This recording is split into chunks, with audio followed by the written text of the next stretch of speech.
I'm Lieutenant General Ulysses S. Grant, and welcome to the library tonight. Tonight I would like to look back at what happened at the surrender and afterwards at Vicksburg, the events that took place over the next couple of months. Now, as soon as Vicksburg surrendered, we realized that we'd taken about 31,000 prisoners, 60,000 stand of arms, and 260 cannon.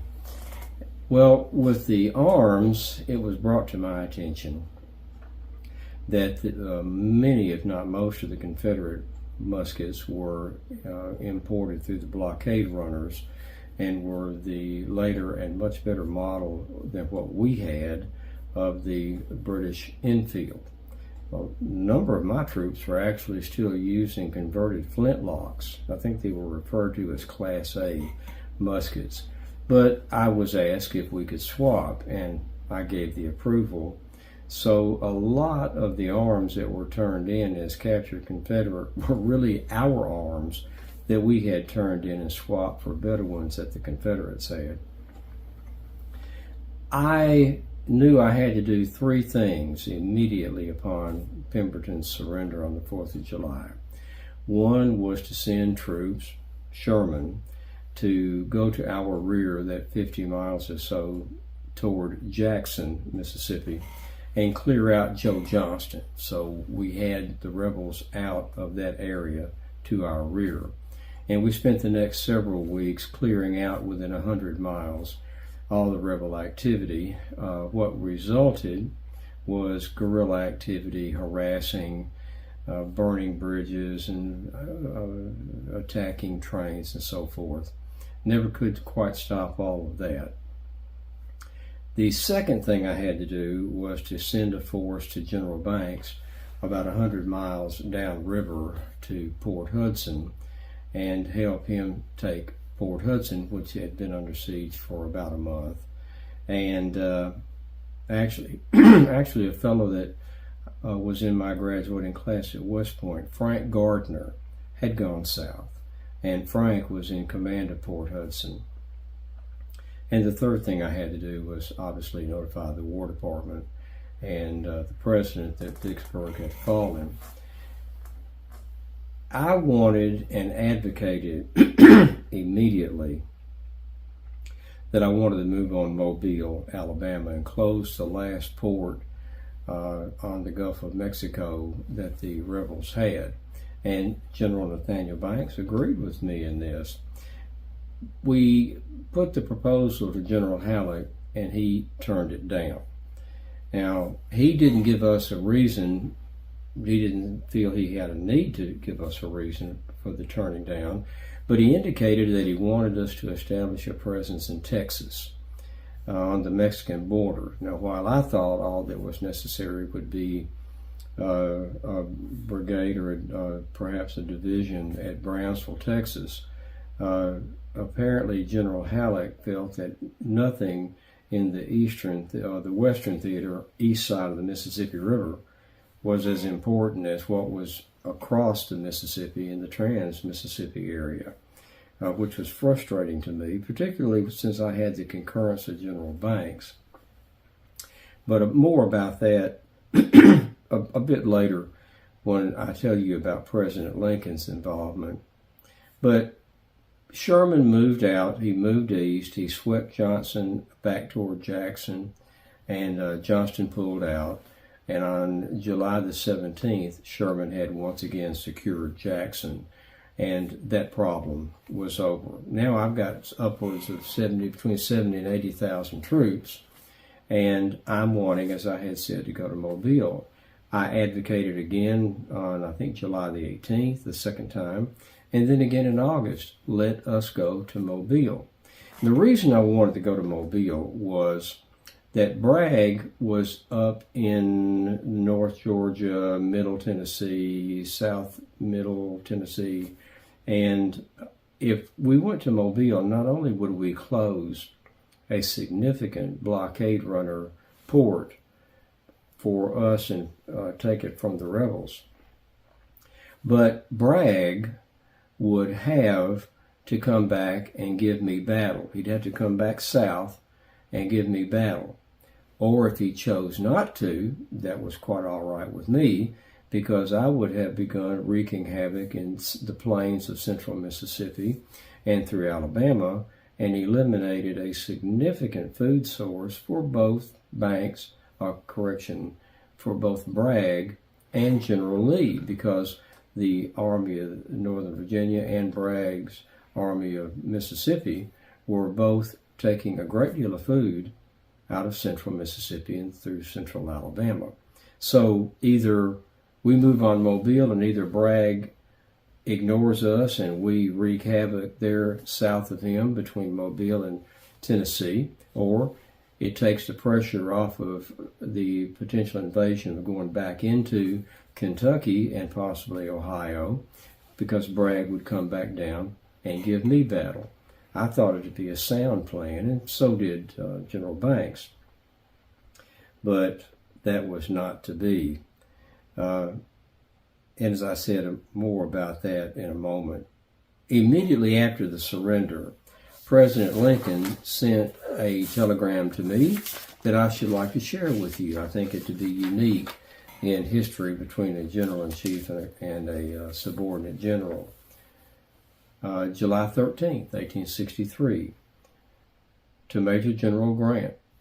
My dear General, I do not remember that you and I have met personally. I write this now as a grateful acknowledgement for the almost inestimable service you have done the country. I wish to say further, when you first reached the vicinity of Vicksburg, I thought you should do what you finally did, march the troops across the neck, run the batteries with the transports, and thus go below. And I never had any faith except a general hope that you knew better than I, that the Yazoo Pass expedition and the like could succeed.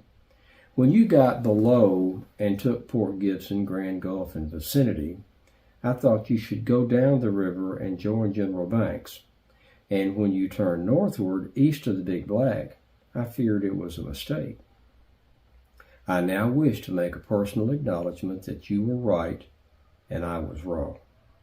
Yours very truly, A. Lincoln. I've kept this letter. I believe it to be the only example of a general-in-chief acknowledging to a subordinate general that he was right and the general he was wrong and the general was right. You see, the initial plan was for me to cross the Mississippi and go south from Bruinsburg or wherever I could land, join with Nathaniel Banks, capture Port Hudson, and then move north and joined Banks's Army of the Gulf and my Army of the Tennessee together would move on Vicksburg. But when I got across the river on May the 1st, I think it was on the 3rd, that I sent a message to General Banks to send me 10,000 men. He was over in Arkansas, Louisiana with the Red River efforts that he was making, and he said it would be at least 2 weeks before he could get 10,000 men to me. And actually, in later messages, he said it would be later than that. It could be probably or possibly the 1st of June or into July.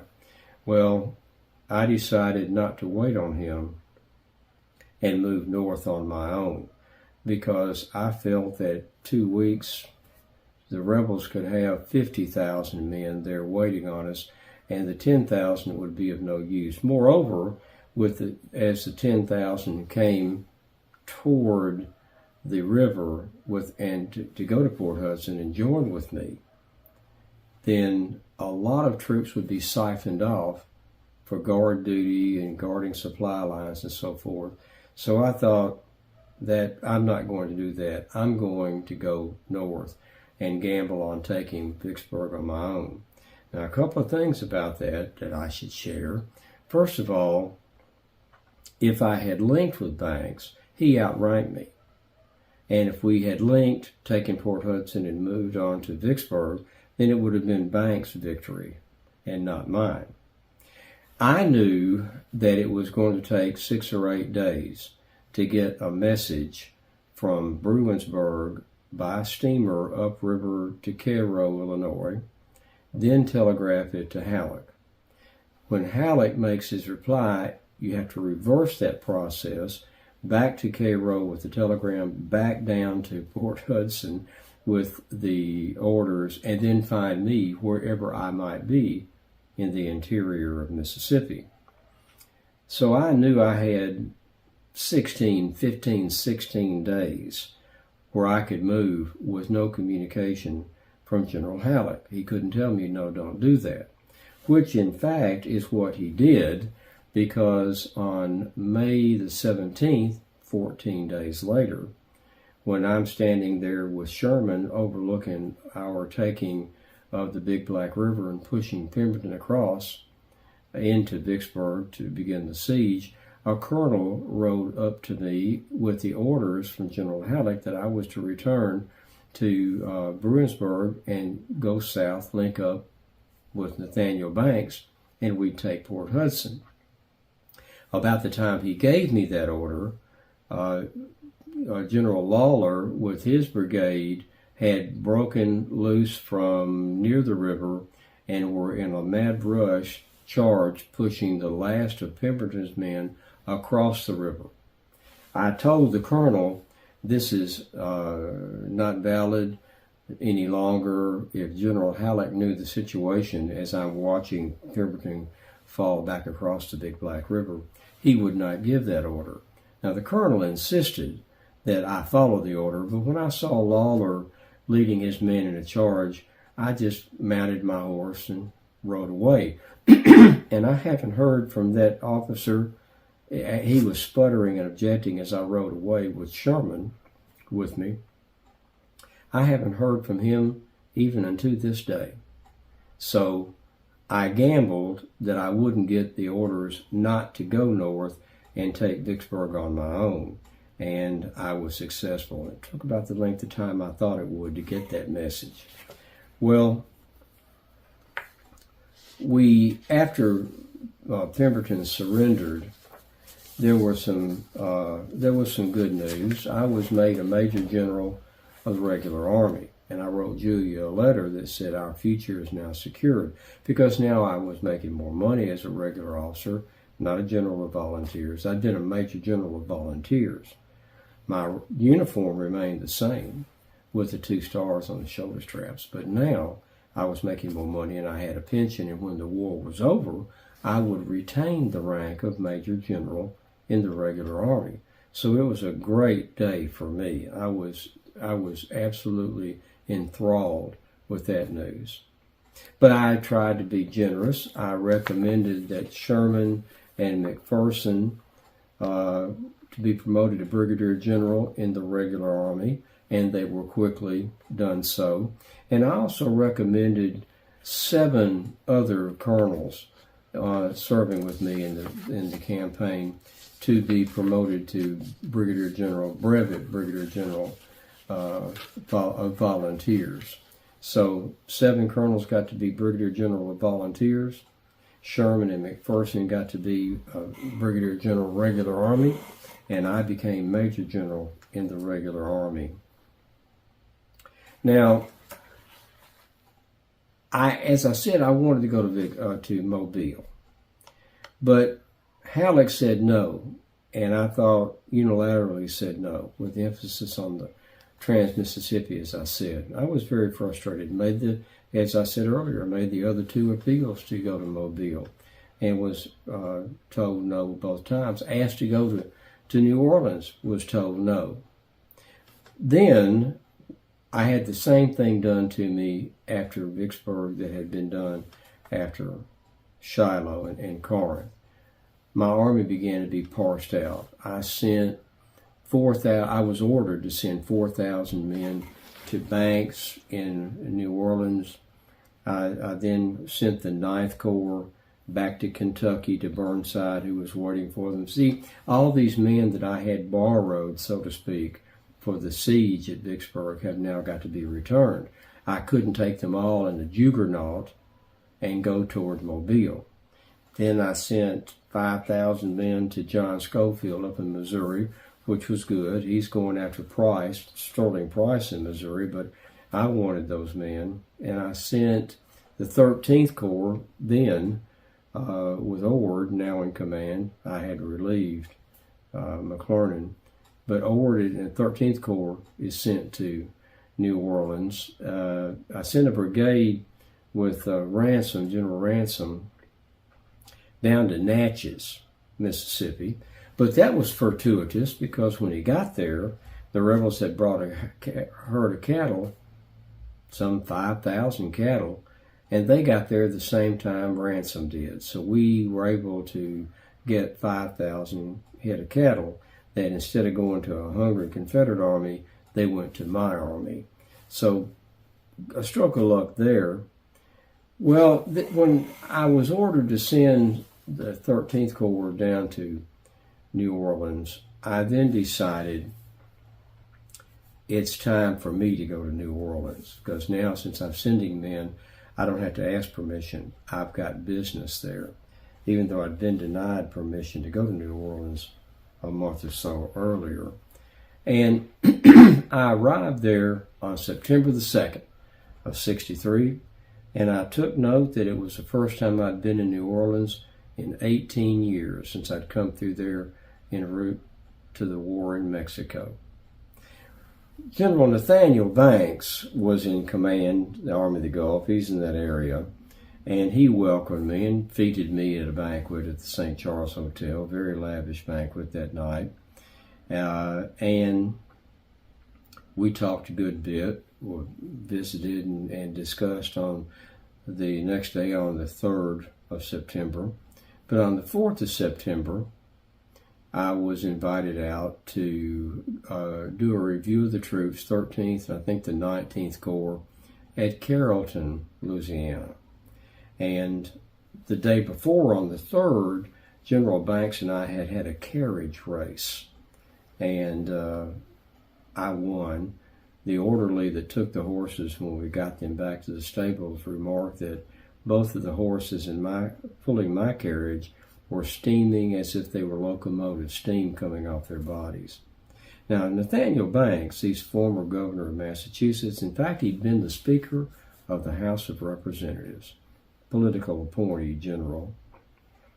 Very proud of his horses, very proud of his horsemanship. Likes to test generals. Admiral Farragut had some difficulty with riding a horse, much to the pleasure, discreet pleasure of General Banks. Well, when we decided to go do the review, General Banks chose a horse for me, Charlie. And Charlie was a big, dark horse, stamping hooves, snorting nostrils, flared nostrils. And as I understand now, some of the officers queried General Banks about, do you really want Grant to ride this? And General Banks is reported to have said, let Grant ride him. So I got him. I was excited with the way he was acting. It took 2 orderlies to hold him so I could get on him, mount him. And I later described him as ill-tempered and not well used. General, his name escapes me, said, one of the other generals there said that he was a hard-mouthed brute and hard to control. So we went out and reviewed the troops at Carrollton, Louisiana. And on the way back, as I recall, we were riding alongside a railroad track. And I'm told, because I do not remember, the engineer recognized me and laid down on that whistle when he was right beside me. Charlie lost his mind. Now, several different stories have come to my attention. They all came together, and I'm told all these things happened. First of all, that Charlie reared, spun on his side, and ran directly into a carriage that was coming along at about that time and fell over on his left side. That he had reared over and went back too far and fell back on his left side with me under him. That he hit the carriage, got tangled up with the horses in the carriage, and fell down on his left side. Whatever happened, because I was knocked unconscious, I'm proud to say I was not thrown. Charlie hit the ground, was stunned. I was firmly in that saddle. Charlie got up on his own. I laid there. And one of the officers on the scene said, and I think a letter to his wife later, in looking at me lying on the ground unconscious, we thought he was dead. Well, the surgeon scooped me up, took me back to the St. Charles Hotel, and I woke up several days later. It turns out that they suspected that I had dislocated my left hip and I had a skull fracture. I was unconscious for several days. When I finally regained consciousness, my entire left side was swollen even up under my armpits, and I couldn't turn myself over, not for any activity. I had to be rolled over, and I remained that way for another 4 or 5 days. It was on September the 16th that I got back to Vicksburg. But while I was there at the St. Charles Hotel, I was able to do a little relaxing once some of the pain had subsided, and I read Phoenixiana, the latest comedy book out by a friend of mine that I'd graduated with at the academy. Enjoyed myself a bit, but after about 10 days, I knew I had to get back to Vicksburg. General Sherman had been working in the office while I was gone, but he refused to take command. He refused to send out any orders under his name. He said, I'll just issue the orders that are necessary under your name and keep the office work going until you get back. Well, I was carried. They brought my boat to the nearest dock, and they put me in a sling, which was agony, and carried me to the boat. And we sailed back up to Vicksburg. I got there, as I said, on September the 16th. I'd been injured on September the 4th. And for another week or so, I was abed. Now, Julia and the children came down to join me then, and I established my headquarters in the Lum, L-U-M, the Lum house there near the river, a 26-room mansion, very commodious for myself, my staff working, and for Julia and the children. So that's where I was when I got word in October to report to Cairo, Illinois, to meet a representative of the War Department. Now, I must needs backtrack a bit. In the weeks following the surrender at Vicksburg, General Halleck gave General Sherman and myself a question about what to do with civil government in the occupied South. I want your answers, and I may well give them to the President. So Sherman replied, I would not coax them or even meet them halfway, but make them so sick of war that generations would pass before they would again appeal to it. Now, I wrote, the people of these states are beginning to see how much they need the protection of federal laws and institutions. They have experienced the misfortune of being without them and are now in a most happy condition to appreciate the blessings. I think we should do it with terms held out that be accepting they could receive the protection of our laws.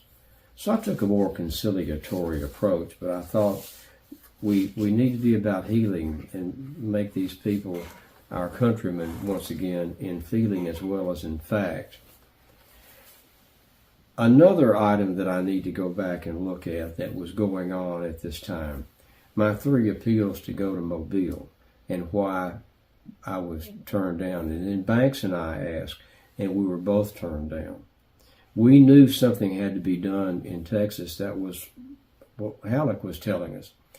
But President Lincoln was the inspiration, the driving force behind the refusal to go to Mobile, because he didn't think that Banks and I were strong enough to divide our forces and go to Mobile and take it, hold it, and go across the river and go into the Texas on the Texas-Mexican border and stave off the French, because they were a problem. I got my first lesson in international diplomacy, and I had expressed some dissatisfaction about not going to Mobile, and the president sent me a telegram and said, "I see by a dispatch of yours that you incline strongly toward an expedition against Mobile. This would appear tempting to me also, were it not that, in view of recent events in Mexico, I am greatly impressed with the importance of reestablishing the national authority in western Texas as soon as possible." Now, this requires that I go into a broader picture. Now, in May of 1861, spring of 61, Benito Juarez was elected the president of Mexico. Popular election. Now, almost as soon as he took office, he declared a 2-year moratorium on paying Mexico's national debts, and that involved Great Britain, Spain, and France, which is now under the leadership of Napoleon's nephew, Napoleon III. Well, when Juarez says 2 years and we're not going to pay anything, immediately England, Spain, and France sent 10,000 troops to Mexico in a joint expedition. They meant to show we mean business. Now, once they got there, Juarez, who was well-meaning, worked with them, and there was some settlement between England and Spain, and they were satisfied, at least for the moment, and they withdrew their troops. But now you've got Napoleon III, who thinks he's another Napoleon, who's wanting to reestablish France as a world power, going through Mexico and entering the war on the side of the Confederacy. And he'd been advocating for 2 years for other European countries to come into the war and support the Confederacy. Well, he sent 35,000 troops to Mexico. And from Veracruz to Mexico City, they followed the same march that I did with General Scott earlier in the Mexican War, from Veracruz to Mexico City, and they took Mexico City. Now, this is about the time that this is the end of June, that Lee is marching into Pennsylvania. Mexico City falls to Napoleon III. He installs Maximilian of Austria as a puppet emperor and is menacing coming into the war on the side of the Confederacy. That's why President Lincoln was so anxious to put troops in the Trans-Mississippi. I did not know this. I thought it was the idea of General Halleck, who just didn't want us to go to Mobile, and it was more important across the river than what was happening on the east side of the river. That was not the case. General Halleck indicated to me about this time that there's much going on that I can't talk about, but we need to have a military presence as strong as possible, as soon as possible in Texas. And this is paralleling our own efforts. Benito Juarez is elected when the war starts.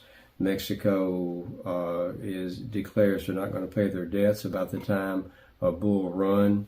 The time Lee is moving into Pennsylvania, Mexico City Falls, to the French influence and bristling about coming into the war.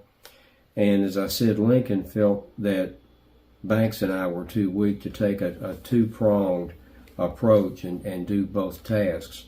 He was worried about the Monroe Doctrine violation, to be sure, but he thought one war at a time.